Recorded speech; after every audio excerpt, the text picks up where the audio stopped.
और आप erect position में खड़े हैं, हेड हाई, चेस्ट हाई, तो हम कह सकते हैं कि आप एनाटॉमिकल पोजीशन में हैं। ये एक रेफरेंस पॉइंट है।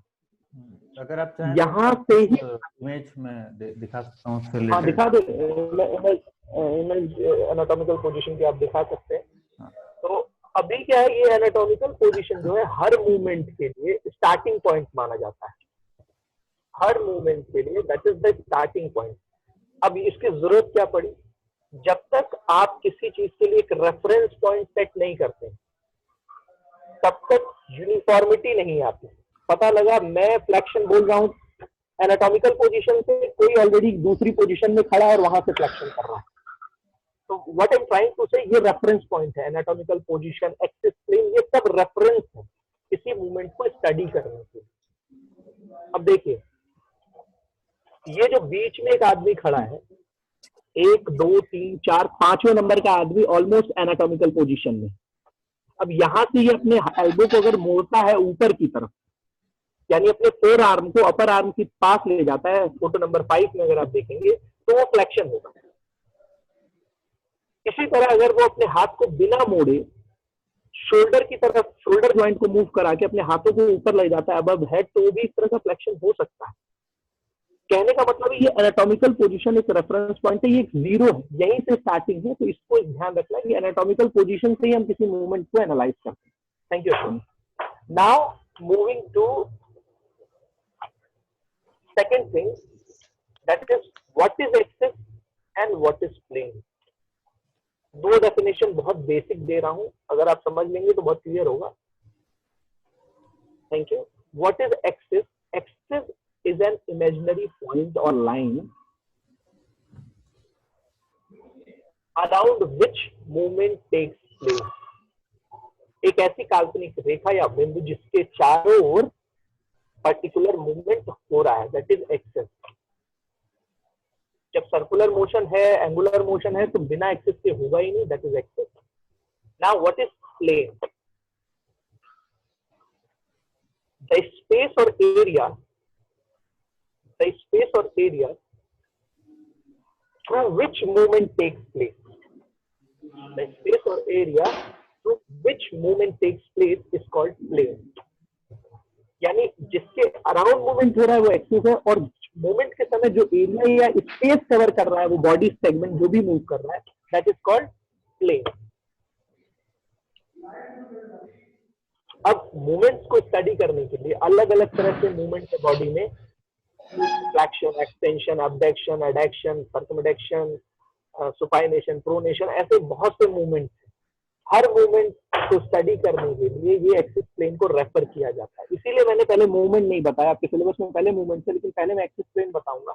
उसके बाद क्या होगा कि आप जब एक्सिस प्लेन आप पढ़ लेंगे तो आपको ये समझ में आ जाएगा कि ये मूवमेंट में कौन सा एक्सिस और कौन सा प्लेन वर्क कर रहा है एक्चुअली। तो ये ज्यादा बेनिफिशियल होगा आपके लिए फर्दर।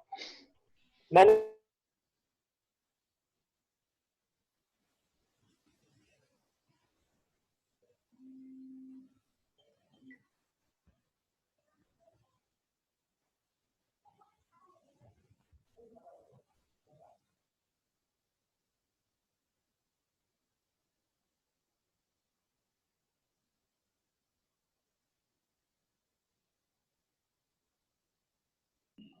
प्लेन जो है, मैंने कहा स्पेस और एरिया, एक जिसमें मूवमेंट हो रहा है, जो बॉडी सेगमेंट कवर कर रहा है मूवमेंट होते समय। ठीक, नाउ ये समझना कि प्लेन जो है वो बाय नेचर दो वर्टिकल है और एक हॉरिजॉन्टल है। ये बहुत बेसिक चीज समझना। अभी अश्विनी फोटो शेयर कर रहा है, ये जो ब्लैक है, जो एक प्लेट जैसी दिखाई दे रही है, that is plane. Why that is black? एक स्पेस और एरिया की बात हो रही है, तो वो स्पेस या एरिया जो दिखा रहा है वो प्लेन है। अब तुम ध्यान से देखो, दो जो है वो जमीन के परपेंडिकुलर है, यानी मैंने कहा दो बाय नेचर वर्टिकल है। एक आपका सजाइटल भी वर्टिकल प्लेन है, और कोरोनल जिसको हम फ्रंटल प्लेन भी कहते हैं वो भी वर्टिकल है। सिर्फ एक प्लेन जमीन के पैरेलल है जिसको हम ट्रांसवर्स प्लेन या हॉरिजॉन्टल प्लेन कहते हैं। यहां तक कोई डाउट है? अब इनको समझने के लिए मैं फिर कह रहा हूं, ये वर्ड हमेशा यूज होता है कि राइट हाफ में लेफ्ट हाफ में काट देगा, या अपर एंटीरियर या पोस्टीरियर हाफ में काट देगा। लेकिन ये क्यों बताया जाता है कि आप इस प्लेन की प्लेसिंग समझो, ये प्लेन एक्चुअली कैसे कैसे कवर करता है स्पेस या एरिया। अब क्या है, जब हम बात करते हैं सजाइटल प्लेन की, तो सजाइटल प्लेन अगर बॉडी के वर्टिकल है तो आप ऐसे समझे कि एक चाब लोहे की प्लेट है वर्टिकल जमीन से, जो आपकी बॉडी से सामने से पीछे की तरफ निकल रही है, लाइक दिस। एक ग्लास दिख रहा है सजाइटल, आपका फ्रंट टू बैक जा रहा है। Okay, now front to back जा रहा है तो ये बॉडी को दो हाफ में डिवाइड करेगा, right and left half. Okay, यानी अगर सजाइटल प्लेन को थोड़ा डिफाइंड मैनर में लिखें तो it is a vertical plane which divides the body into right and left half, or around which flexion and extension takes place.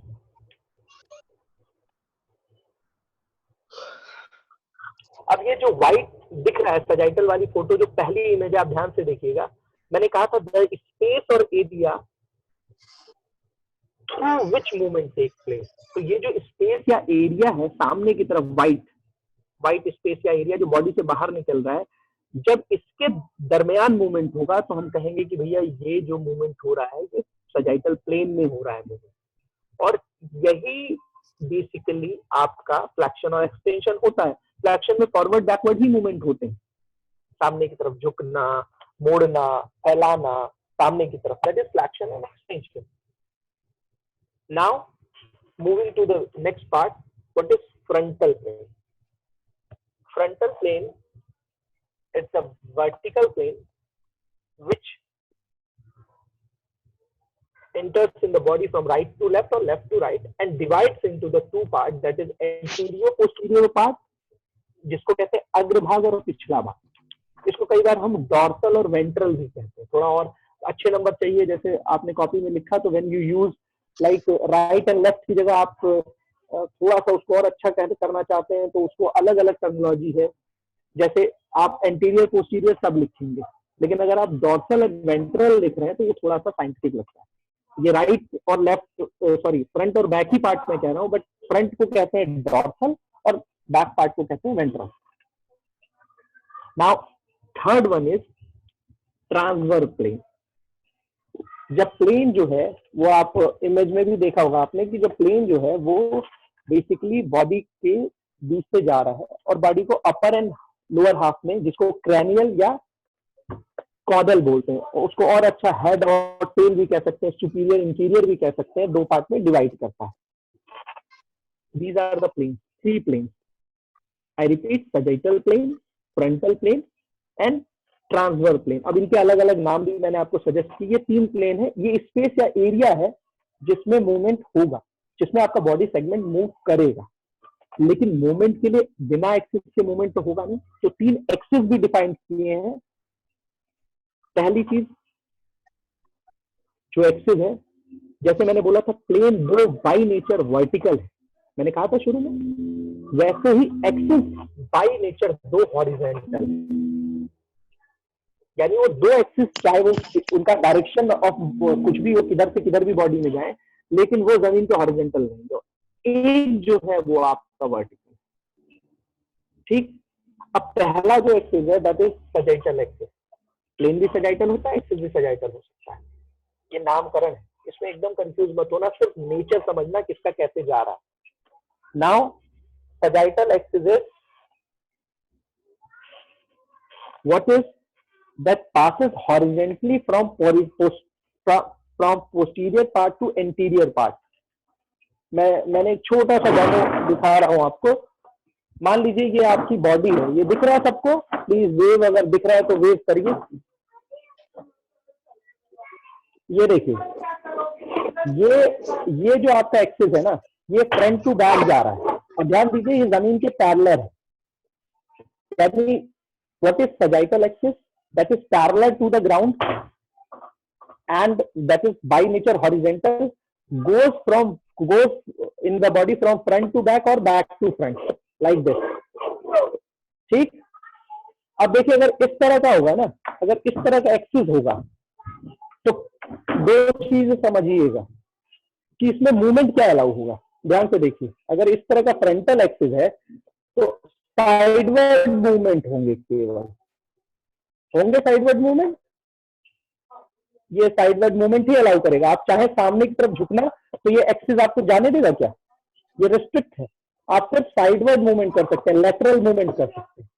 ठीक, that is frontal axis, sorry sagittal axis. Sagittal axis जब भी होगा तो उसके साथ जो plane होगा वो फ्रंटल होगा। ध्यान रखिएगा, फ्रंटल प्लेन पे जाइए फिर से। फ्रंटल प्लेन जो है वो बॉडी को एंटीरियर और पोस्टीरियर हाफ में डिवाइड करता है, यानी साइड टू साइड जाता है, बॉडी के साइड टू साइड। यानी स्पेस और एरिया क्या कवर होगा? ये देखिए, बिल्कुल वही स्पेस और एरिया कवर हो रहा है। यानी जब भी सजाइटल एक्सिस होगा तो फ्रंटल प्लेन होगा। ये समझ लीजिए कॉम्बिनेशन है।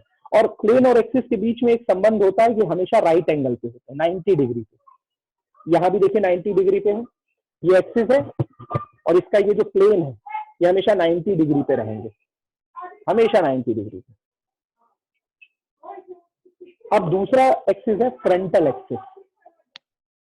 फ्रंटल एक्सिस जो है वो साइड टू साइड जाता है, like this, like this, side to side. Frontal axis side to side जाता है, जमीन के हॉरिजॉन्टल रहता है, बॉडी को साइड टू साइड जाता है, तो इसलिए उसमें केवल फॉरवर्ड और बैकवर्ड मूवमेंट अलाउ होते हैं, like this, forward backward, forward backward. आप चाहे तो अब इस पे साइडवर्ड मूवमेंट नहीं कर सकते, केवल आप फॉरवर्ड और बैकवर्ड मूवमेंट करेंगे, like this, forward and backward. अब आप फिर से जाइए जरा प्लेन्स में और देखिए सजाइटल प्लेन जो होता है वो बॉडी को कैसे डिवाइड करता है, राइट एंड लेफ्ट हाफ में, यानी ऐसे सीधा जाता है बॉडी में। यानी फॉरवर्ड और बैकवर्ड जब मूवमेंट होगा ना तो वही स्पेस कवर होगा। यानी जब भी फ्रंटल एक्सिस होगा तो आपका प्लेन कौन सा वर्क करेगा? सजाइटल। ये कॉम्बिनेशन याद रखिएगा, ये अच्छा कॉम्बिनेशन। आप सिर्फ एक्सिस को अच्छे से समझ लेंगे तो प्लेन आप ऑलरेडी आपको याद रहेगा कि यही एक्सिस के साथ ये प्लेन जाना है, उस पर ज्यादा दिमाग लगाने की जरूरत ही नहीं। देन तीसरा है वर्टिकल। वर्टिकल एक्सिस जमीन से 90 डिग्री पे होता है, यानी आपका वर्टिकल इन नेचर है, और इसके चारों ओर रोटेटरी मूवमेंट पॉसिबल है। अब ऐसी स्थिति में ना आप फॉरवर्ड बैकवर्ड मूव कर सकते हैं, ना साइडवर्ड आप मूव कर सकते हैं, आप केवल रोटेट कर सकते हैं।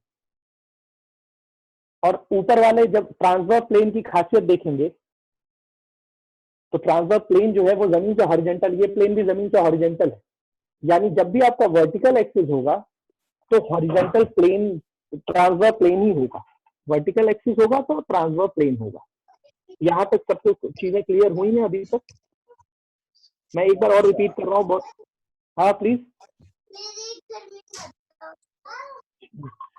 मेरे भी बच्चे चिल्ला रहे हैं, किसी और के घर में भी बच्चे हैं क्या?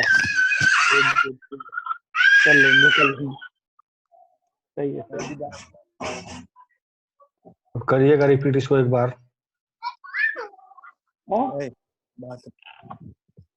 अच्छा अश्विनी क्या चिल्ला चिल्ली हो रही है? सही है, सही, ठीक है।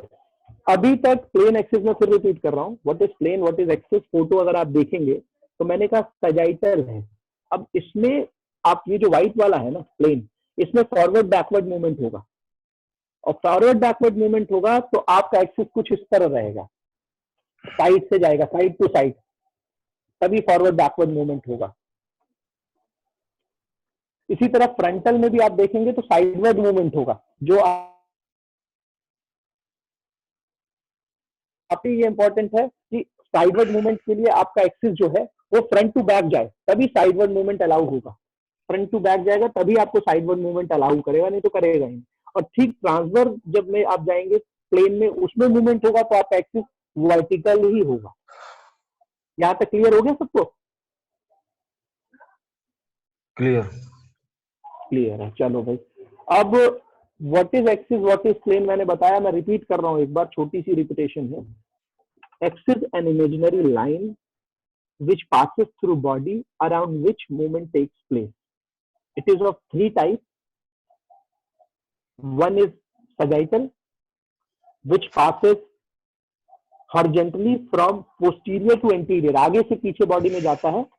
sagittal एक्सिस और हॉरिजेंटल रहता है, बाय नेचर हॉरिजेंटल होता है। इसी तरह फ्रंटल एक्सिस जो है वो साइड टू साइड जाता है, बाय नेचर हॉरिजेंटल रहता है। और वर्टिकल जो रहता है वो ऊपर से नीचे की तरफ या नीचे की से ऊपर की तरफ जाता है, और बाय नेचर वर्टिकल रहता है। यानी एक्सिस बाय नेचर दो वर्टिकल है, सॉरी दो हॉरिजेंटल है, एक वर्टिकल है। और जब प्लेन की बात करते हैं तो बाय नेचर दो वर्टिकल है और एक हॉरिजेंटल है। सजाइटल जो है वो बीच से बॉडी को दो पार्ट में डिवाइड करता है, प्लेन राइट एंड लेफ्ट। इसी तरह फ्रंटल जो है वो फ्रंट और बैक में डिवाइड करता है, और ट्रांसवर्स जो है वो upper half and lower half में डिवाइड करता है। जब भी कोई मूवमेंट होता है तो एक किसी पर्टिकुलर एक्सिस और पर्टिकुलर प्लेन में ही होता है। हाँ, कुछ जरूर मूवमेंट ऐसे हैं जो मल्टी एक्सियल होते हैं, जिसमें आप मूवमेंट कॉम्बिनेशन करते हो, उसमें कई एक्सिस और कई प्लेन इन्वॉल्व होते हैं। लेकिन जितने बेसिक मूवमेंट जो डिफाइन किए गए, जो मैं आपको बताने अब जाऊंगा, जैसे फ्लैक्शन, फ्लैक्शन जो है वो हमेशा सजाइटल प्लेन में होगा और फ्रंटल एक्सिस में होगा। क्यों? क्योंकि ये फॉरवर्ड बैकवर्ड मूवमेंट, और मैंने पहले ही कहा कि सजाइटल हमेशा आपको forward and backward movement he allow करेगा।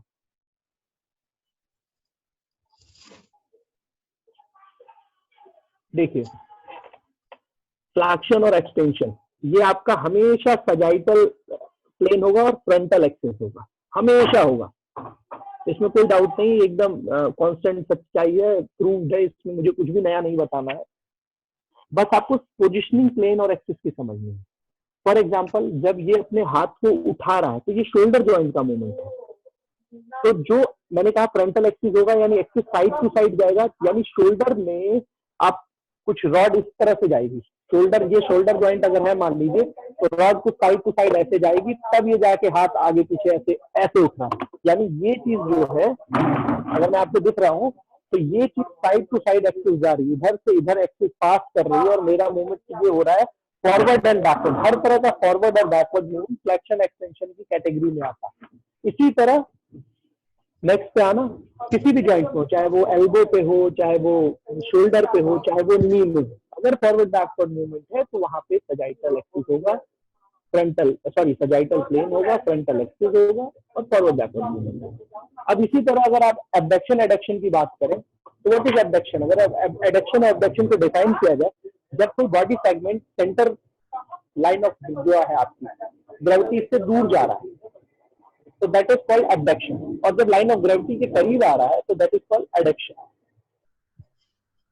अब अगर शोल्डर जॉइंट पे एबडक्शन एडक्शन हो रहा है तो इसमें जो एक्सिस काम कर रहा है ये पास करेगा front to back, front to back होगा तभी ये मूवमेंट अलाउ करेगा। और अगर सजाइटल एक्सिस होगा तो 100% प्लेन जो होगा वो फ्रंटल होगा।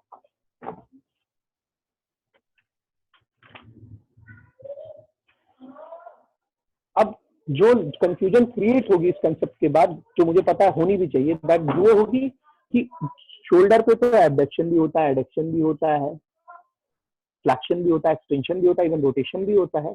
तो क्या होता है कि कुछ जॉइंट बॉडी में ऐसे हैं जो जिनकी डिग्री ऑफ फ्रीडम ज्यादा है, 3 डिग्री ऑफ फ्रीडम है, यानी वो ट्राई एक्सियल जॉइंट है, वो ऑलरेडी ट्राई एक्सियल जॉइंट है, वो बॉल एंड सॉकेट जॉइंट है, वो आपको मूवमेंट अलाउ करता है।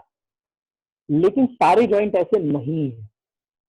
हिंज जॉइंट, मैंने कहा शुरू में ही आपको जॉइंट का स्ट्रक्चर समझना पड़ेगा, जॉइंट के बारे में देखना पड़ेगा, जॉइंट दिखता कैसे, उसकी एनाटॉमी क्या है। ये हिंज जॉइंट है, ये केवल फ्लैक्शन एक्सटेंशन ही अलाउ करेगा। लेकिन अगर आप हाथ को ऐसे घुमा रहे हैं शोल्डर का, तो ये अलग तरह का मूवमेंट हो गया, तो आपको देखना पड़ेगा ये बॉल एंड सॉकेट जॉइंट है, ये ऐसे घूम रहा है, ये अलाउ कर रहा है, ये ट्राइएक्सियल जॉइंट है। तो अब जब भी आप पढ़ेंगे ना, आप जाएंगे फ्लैक्शन एक्सटेंशन एबडक्शन एडक्शन सब कुछ पढ़ेंगे, तो आपको बड़ा क्लियरली समझ में आएगा कौन सा एक्सिस है। हाँ, very good, hip joint is a ball and socket joint, that is also triaxial joint. Example दूंगा, हिप में अगर आप ये फॉरवर्ड और बैकवर्ड मूवमेंट कर रहे हैं बिना नी को बैंड किए, अगर मैं दिख रहा हूँ बिना नी को बैंड किए कर रहा हूँ, that is flexion and extension, पीछे की तरफ ले जाना। लेकिन जैसे ही मैं इसको बाहर ले जा रहा हूँ, that is abduction and adduction. और इसी तरह जैसे खड़े खड़े मैं अपने एंकल को जमीन पे अपने टोस को सरका रहा हूँ, गोल घुमा रहा हूँ ऐसे, छोटू आपका क्लास ले रहा बाद में। तो अगर आप अपने एंकल को इस तरह से घुमा रहे हैं तो वो रोटेशन भी अलाउ कर रहा है। तो hip joint is also multi dimensional joint, उसके कई डिग्री ऑफ फ्रीडम उसकी ज्यादा है। नेक की भी डिग्री ऑफ फ्रीडम थोड़ी ज्यादा है, ये फ्लेक्शन एक्सटेंशन भी अलाउ करता है, थोड़ा बहुत एबडक्शन एडक्शन भी अलाउ करता है, रोटेशन। लेकिन ये हिंज, ये एक्चुअली हिंज ज्वाइंट नहीं है, ये पिवट ज्वाइंट, इसकी डिग्री ऑफ फ्रीडम अलग है। तो अभी आज के टॉपिक में हमने ज्वाइंट स्ट्रक्चर के बारे में नहीं पढ़ा है, इसलिए अभी आपकी क्लैरिटी थोड़ी कम होगी। मैं चाहता हूं कि आप एक्सिस ऑफ प्लेन से इतना जरूर समझ लें कि कोई भी मूवमेंट देखे ना तो जज करना शुरू करें कि कौन सा एक्सिस है। आप प्लेन मत जज करिए, आप पहले एक्सिस जज करिए कि अरे यार ये फॉरवर्ड बैकवर्ड मूवमेंट है, तो ये इसमें 100% साइड टू साइड एक्सिस किया है, तो ये फ्रंटल ही होगा। अगर ये फ्रंट टू बैक गया, इसमें साइडवर्ड मूवमेंट हो रहा है, तो ये सजाइटल एक्सिस ही होगा। तो कोई भी मूवमेंट आपको दिखाई दे तो आप कोशिश करिए उसमें एक्सिस ऑफ प्लेन डिफाइन करनी। जब ये कंसेप्ट क्लियर हो जाएगा तब आपको, जैसे मैंने एक वर्ड यूज किया आपके सिलेबस में, line of gravity. Line of gravity से कोई बॉडी सेगमेंट दूर जा रहा है और पास आ रहा है, ये सब क्या है, एक्चुअली क्या है, ये सारे रेफरेंस पॉइंट है। अगर मैं line of gravity word use ना करूं तो मैं कैसे बताऊंगा कि बॉडी सेगमेंट दूर जा रहा है या पास आ रहा है। What is centre of gravity, ये भी आपका रेफरेंस पॉइंट है। What is centre of gravity, बहुत बेसिक कंसेप्ट है कि जहां पर, किस पॉइंट पे, अगर खिलाड़ियों के पॉइंट ऑफ व्यू से कहें तो मलखम के ऊपर जब आदमी अपने नवल रीजन पे पूरा बैलेंस बना लेता है, आपने देखा होगा मलखम के ऊपर अपनी नवल रीजन, अपने पेट के आसपास एक आदमी पूरा हाथ पैर एक्सटेंड करके जमीन से कुछ इस तरह बैलेंस बनाया रहता है।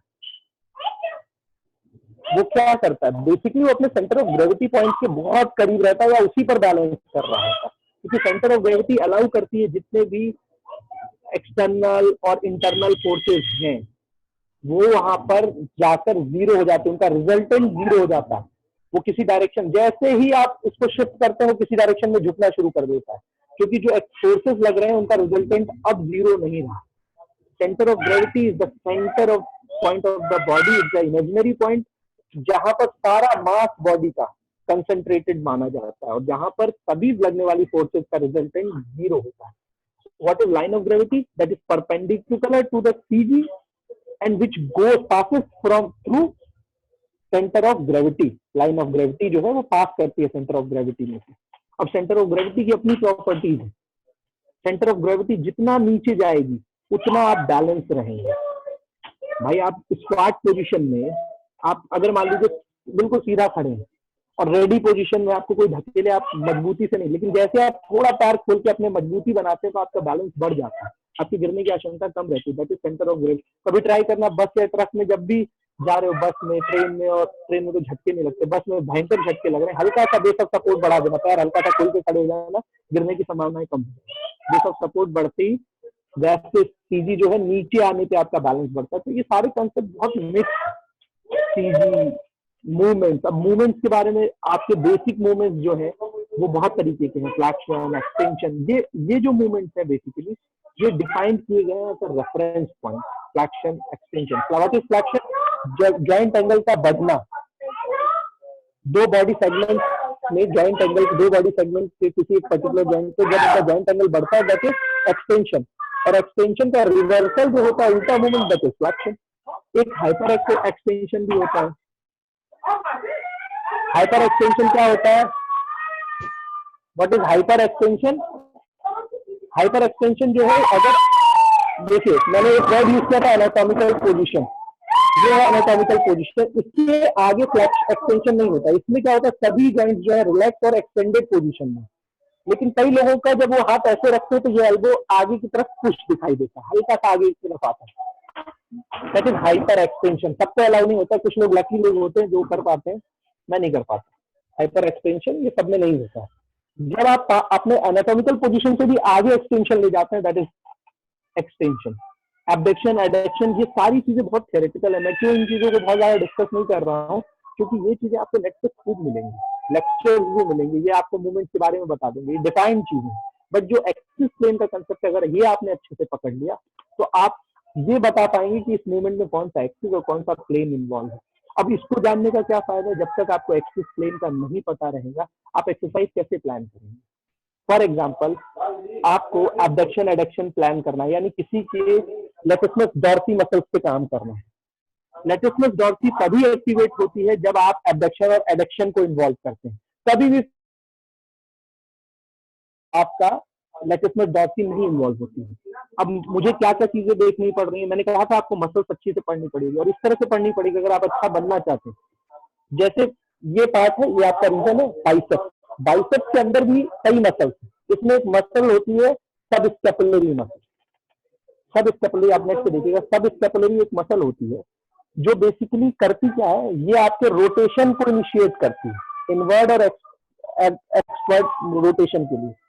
अब आपको पता है कि अगर आपको सब स्कैपुलरी मसल अगर रोटेशन को इन्वॉल्व कर रही है और आपका एथलीट ऐसा मूवमेंट कर रहा है जिसमें शोल्डर का रोटेशन इन्वॉल्व हो, तो आपको सब स्कैपुलरी मसल पे काम करना है। तो आपको फिर उसको जितनी एक्सरसाइजेस देनी, कम से कम उसका 40% 30% आपको रोटेशन बेस्ड एक्सरसाइजेस देनी।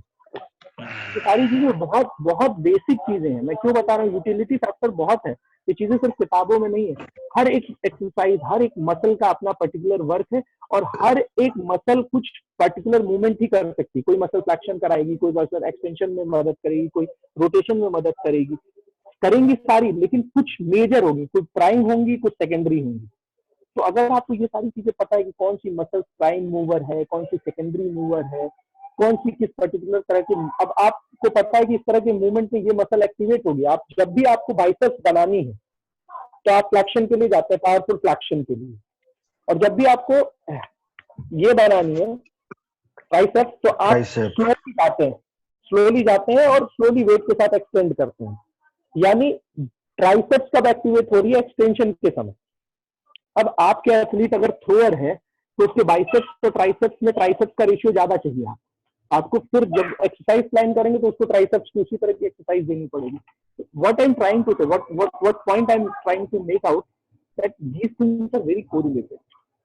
You have to know about basic से शुरू करिए। आप अपने जॉइंट्स के बारे में पढ़िए, आप अपने मसल्स के बारे में पढ़िए। इवन किंशियोलॉजी की अगर कोई किताब मिलेगी तो उसमें आपको मिलेगा किस मसल का क्या काम है, किस तरह का मोशन वो करती है। तो जब आप एक्सरसाइज किसी पर्टिकुलर बंदे को देंगे तो आपको पता है कि भाई इस मसल की एक्सरसाइज देनी तो इस तरह का मोशन उसमें कराना है, उस जॉइंट पे इस तरह का मोशन कराना है। That is very important. At that point I want to make it out. और मैंने आज जो क्लियर किया आपको, what is biomechanics, what is physiology, their importance and what is axis and plane, nothing else. यही 3-4 चीजें कवर की। मैं चाहता हूँ आप इसको रीथिंक करें और जो चीजें मैंने थोड़ा एडवांस बताई, हो सकता है ऊपर से भी गई हो, मेरे भी जाती थी, वो चीजें सिर्फ इसलिए कि वो रेफरेंस पॉइंट है, उनको आपको स्टडी करने की जरूरत है। हर चीज को रिलेटेड है। फिजिकल एजुकेशन एक ऐसा सब्जेक्ट है कि आप जब ट्रेनिंग में जा रहे हैं तो आप बायोमैकेनिक्स को छोड़ नहीं सकते। आप स्पोर्ट्स मेडिसिन, बायोमैकेनिक्स का एक बड़ा बेसिक फंडा है। अगर आप किसी कैमरे से, किसी अपनी आंख से बढ़िया कैमरा किसी के पास नहीं है, आप देखते हैं बंदा